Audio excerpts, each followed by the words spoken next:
Good morning. I'm Dr. Kharge here. Today we will see the second part of module number 2, conversation skills. Its second part, that is B part, is Childless 1. It is written by Zai Nimkar. The biographical sketch of Zai Nimkar is like this. She has the great inheritance of the social work. Her grandfather, Maharshi Karve, who was a social reformer. Similarly, her mother, Iravati Karve, who was a well-known writer, and her sister, Gauri Deshpande, also well-known writer in both languages, English and Marathi.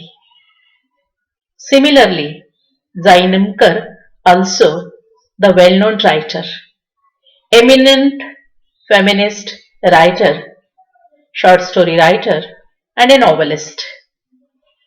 So, with this biographical sketch, we can understand, being the woman she has portrayed in this short story, the portrait of a woman, and especially who is a representative of Indian women.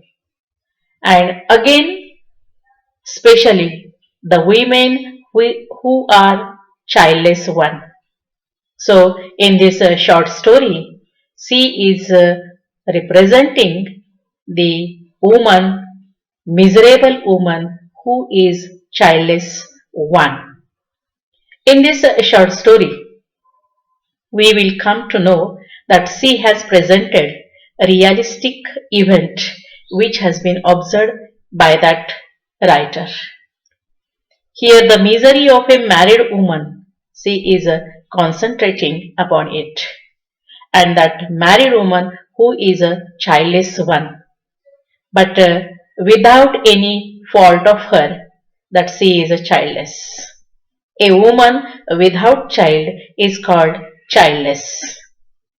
So, characters in the story Zai Nimkar has given: Radha, her mother-in-law, her husband Shripati, who works at Bombay, and her son Mahadya.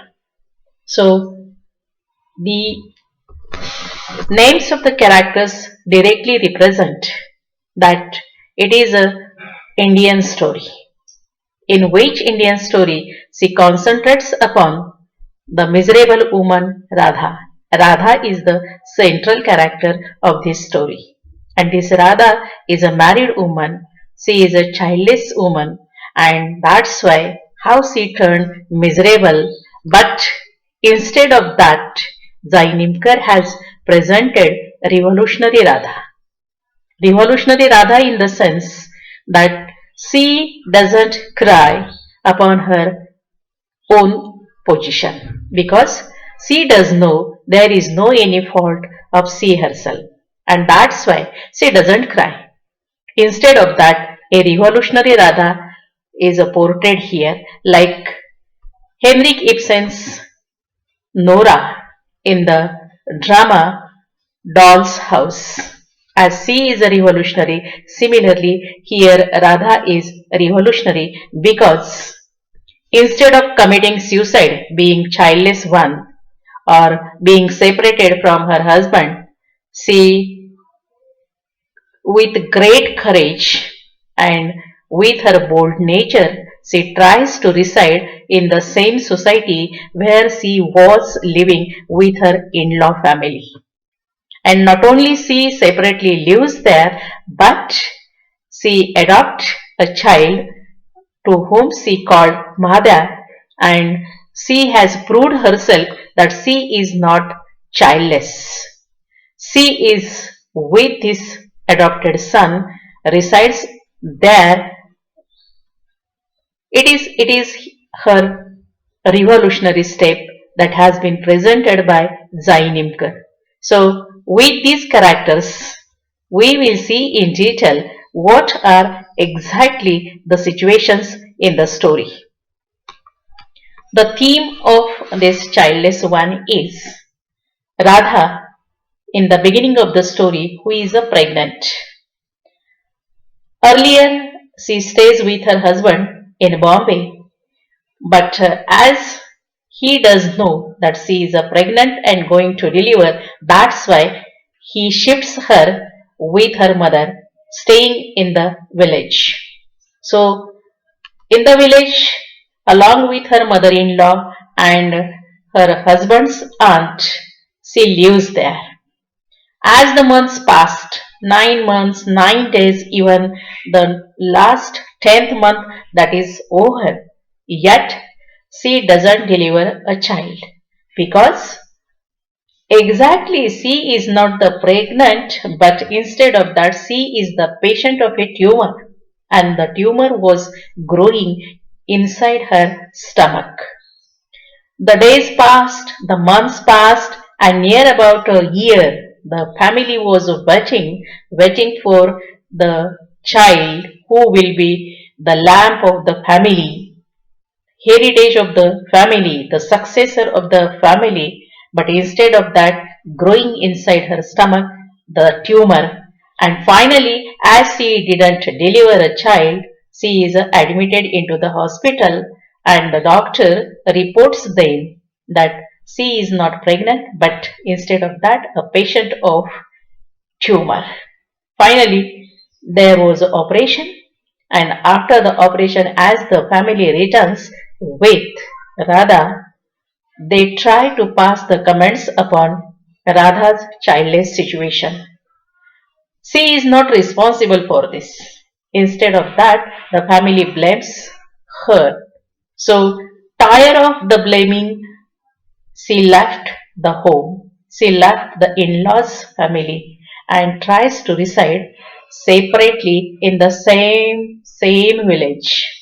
And later she adopts a child to whom she named Mahadev.